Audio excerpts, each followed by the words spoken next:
रास्ता निकाल सकते हैं। महायुद्ध ब्रेकिंग के जरिए जानकारी आप तक पहुंचा दे कि जेलेंस्की की रूस को दो टूक भी सामने आई है। रूस का जो अल्टीमेटम सामने आया था उसे खारिज यहां पर जेलेंस्की के जरिए कर दिया गया है। 3 शहरों पर रूस कब्जा चाहता है।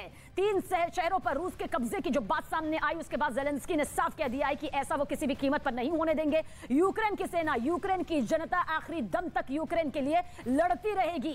तब तक पूरी तरह से कब्जा नहीं कर पाएगा रूस जब तक कि यूक्रेन की जनता मौजूद है, उसकी सेना मौजूद है। आखिरी दम तक रूस को मुकाबला करने के लिए चेतावनी यहां पर दी गई है। तो यूक्रेन के राष्ट्रपति जेलेंस्की ने रूस का यह अल्टीमेटम मानने से साफ इनकार कर दिया और साथ ही कड़े शब्दों में कहा है कि रूस उनसे कीव, खार्किव, मारिउपोल शहर पर अपने कब्जे करना चाहता है, जो वो कतई नहीं होने देंगे। और कहा है कि ना तो मैं हमारे देश की किसी जनता के साथ ऐसा कर सकता हूं। रूस की सेना पिछले 26 दिनों से यूक्रेन के शहरों पर किस तरह से हमले कर रही है। आज 27वां दिन है। इन शहरों में बड़े स्तर पर बर्बादी की ये तस्वीरें इस वक्त आपके सामने है। और देखिए, राहत बचाव का काम भी जारी है क्योंकि मलबे के नीचे बेबस जिंदगियां दबी हुई हैं और उन जिंदगियों को बचाने के लिए कोशिश किस तरह से की जा रही है। दर्दनाक ये तस्वीरें यहां से सामने आती है जहां पर लोग मलबे के नीचे दबे हुए हैं, कुचले हुए हैं। देखिए किस तरह से इनकी जिंदगी बचाने की कोशिश यहां पर की जा रही है। और उधर रूस और यूक्रेन में 27 दिनों से जारी इस महाजंग के बीच ब्रिटेन ने एक बड़ा कदम उठाया। उसने रूस की वजह से अपनी सेना के जवानों और अधिकारियों के व्हाट्सएप इस्तेमाल करने पर ही रोक लगा दी है। दरअसल ब्रिटेन ने आशंका जताई कि रूस सेना के अधिकारी उसकी और जवानों के जो व्हाट्सएप है वो हैक कर सकता है और ऐसा करके वो ब्रिटिश फौज की कई अहम जानकारियों को जुटा सकता है, जिसका इस्तेमाल यूक्रेन के खिलाफ किया जा सकता है। और अपनी इसी आशंका की वजह से ब्रिटेन की सेना ने अधिकारियों और जवानों के व्हाट्सएप इस्तेमाल करने पर पाबंदी लगा दी। और यही नहीं, ब्रिटेन की सेना ने व्हाट्सएप का इस्तेमाल करने पर कड़ी कार्रवाई की भी बात कही। खबर है कि ऐसा इसलिए किया गया क्योंकि 13 मार्च को यूक्रेन में जवानों के एक ट्रेनिंग कैंप को निशाना बनाया गया था और उसके लिए रूस ने ब्रिटेन के मोबाइल फोन के डेटा का इस्तेमाल किया था। सोचिए किस तरह से कड़े प्रतिबंधों के साथ साथ कड़े फैसले भी यहां पर लिए जा रहे हैं। तो रूस ने जब यूक्रेन पर हमला शुरू किया था तब रूस को लगा था कि वो आसानी से यूक्रेन पर कब्जा कर लेगा, लेकिन यूक्रेन के पलटवार ने पुतिन के होश फाख्ता कर दिए, जिसके बाद बौखलाए पुतिन ने यूक्रेन पर अपनी 3 खतरनाक मिसाइल का इस्तेमाल शुरू कर दिया।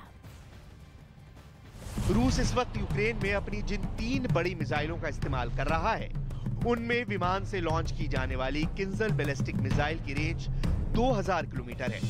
वहीं जमीन से जमीन पर वार करने वाली स्कंदर बैलिस्टिक मिसाइल की रेंज 500 किलोमीटर है और तीसरी है क्रूज मिसाइल कैलिबर, जिसकी रेंज 500 किलोमीटर से लेकर 2500 किलोमीटर या उससे भी ज्यादा है। अभी रूस ने यूक्रेन में कैलिबर मिसाइल का 250 किलोमीटर वाला वर्जन इस्तेमाल किया है और इसने कीव से लेकर खार्किव में बहुत से हमलों को अंजाम दिया गया है। युद्ध के शुरुआती दिनों में रूस ने इस मिसाइल से बहुत हमले किए। अब रूस काला सागर में तैनात अपने जंगी जहाजों से भी मारिउपोल और ओदेसा में इसी कैलिबर मिसाइल से अटैक कर रहा है। В городе Сумы ночью была реализована спланированная провокация украинских националистов, о которой несколько дней назад официально предупреждала Минобороны России. По заявлению главы Сумской областной администрации, на заводе Сумы Химпром произошла утечка аммиака. Угрозы для жителей Сум нет. इन हमलों में एक ही दिन में रूस ने जो यूक्रेन की सेना को नुकसान पहुंचाया है उनमें 60 मिलिट्री ठिकाने हैं, 3 कमांडो पोस्ट हैं, 1 मल्टी रॉकेट लॉन्चिंग सिस्टम है, आर्टिलरी के 2 डिपो हैं, 1 फ्यूल डिपो है, जबकि 52 ऐसी जगह हैं जहां यूक्रेन की सेना ने अपना गोदाम बनाया हुआ था। रूस ने यूक्रेन में अपनी बड़ी हवाई ताकत झोंकी हुई है।